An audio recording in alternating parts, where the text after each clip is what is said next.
Ang unang topic natin, mainit na balita ito. Grabe, itong mga tao ni Duterte. Talagang si Risa pa ang ikinaso ninyo Kinasuhan si Senadora Risa na sa ethics complaint. Dahil daw sa pagtatamper ng testigo. Ito yung tungkol dun sa yung controversial na testigo kay Kibuloy. Ang tindi ninyo, ang tindi nito nila Topacio. Itong sila Attorney Jacinto Paras at saka itong si Manny Luna, saka si Ferdinand Topacio. Talagang si Risa Hontiveros pang ikinaso ninyo, inireklamo ninyo. Inireklamo nila si Senadora Risa sa Ethics Committee ng Senado dahil daw ito, binayaran daw nito yung isang testigo na nagtestigo laban kay Kibuloy at kay Duterte. Ang tindi nyo. Si Senadora Risa pa na maayos ang record at integrity, tapos kakasuhan nyo. Anyway, panghaharas at panggigipit lang naman yan, mga kabunyog, mga kababayan. Ito kasing lalo na ngayon, matapang si Senadora Risa sa pag-iimbestiga ngayon. Mayroon na namang Alice Guo 2.0. Yung isang Chinese national na may negosyo pa si Pilipinas, bilyonaryo, mining, auxiliary pa ng Coast Guard. Yan. Iniimbestigahan na naman ni Senadora Risa. Nauna na dyan, inimbestigahan ni Senadora Risa si Alice Guo, sila Cassandra Leong, itong mga pogo. Ang daming nagawa na mabuti ni Senadora Risa para sa bayan. Tapos ito pa ngayon ang pinag-iinitan nitong nila Topacio, nila dating Congressman Jacinto Paras at saka itong Attorney Manny Luna. Mga DDS yan, mga Duterte na abogado yan, mga kabunyog, mga kababayan. Ang tindi naman ninyo. Si Senadora Risa Hontiveros, nagsagawa yan ng investigasyon kay Kibuloy, hindi yan ang lagay, hindi yan ang suhol, hindi yan binayaran ang testigo. Yan ang mga nagpresenta sa kanya mismo. Sumulat. Nakita natin yung email nung yung isang testigo na yun. Nag-email sa opisina ni Senadora Risa. In-interview nila.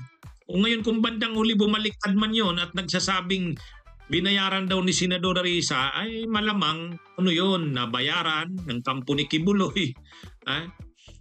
Kaya lang gusto nilang i-discredit kasi magsisimula na yung trial ni Duterte sa ICC, yung confirmation of charges hearing.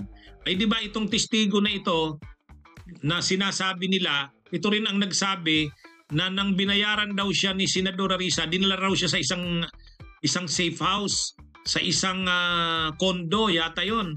Tapos pagdating niya daw doon, may iba pang mga testigo. Ang nakita niya raw doon ng mga testigo kay Duterte sa ICC. Kaya ipagkukunik-kunik nila yan. I-discredit nila yung mga testigo doon sa ICC kay Duterte. At ang magdi-discredit nun, itong testigong ito na sinasabi niya, binayaran daw ni Senadora Risa. Para maging kapanipaniwala, pinailan ngayon ng reklamo sa ethics complaint si Senadora Risa.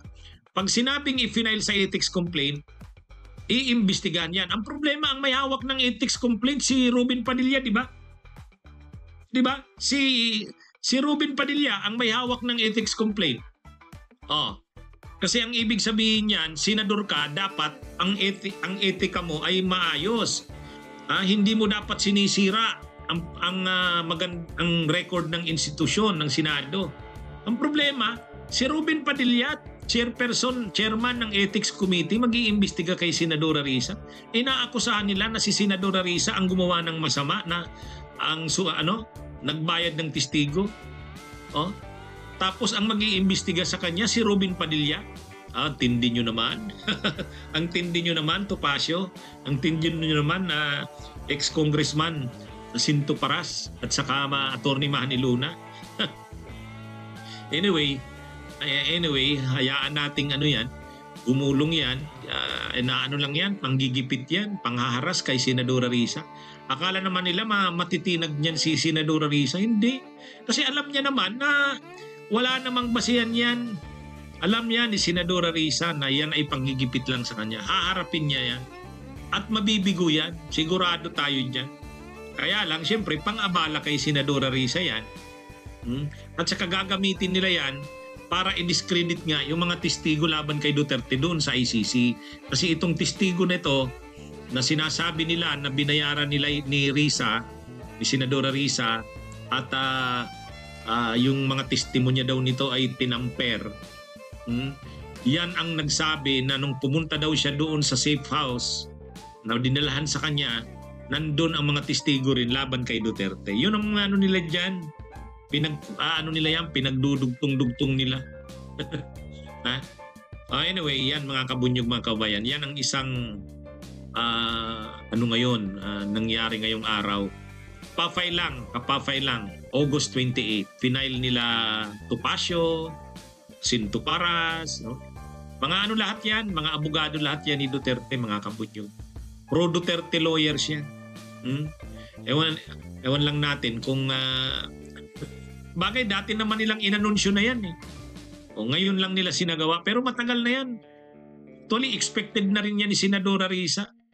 Kaya lang ang malungkot lang dito, si Senadora Risa na nga na nagiging ang matinong senadora, matapang, walang kinakatakutan, ginagawa ang para sa bansa, tapos siya pa ngayon ang irereklamo sa ethics complaint pa na parang ang nakabiolate ng etika ng isang senador ay si Senadora Risa pa, at ang mag-iimbestiga pa ay si Robin Padilla bilang chairperson ng Senate Committee on Ethics Committee. Intindi. Bunyog, bunyog, halikan na kasama ka. Bunyog, kapag buklod ay may pag-asa. Luzon, Visayas, Mindanao, isa ang pananaw. Sa bagong Pilipinas ang bunyog isisigaw.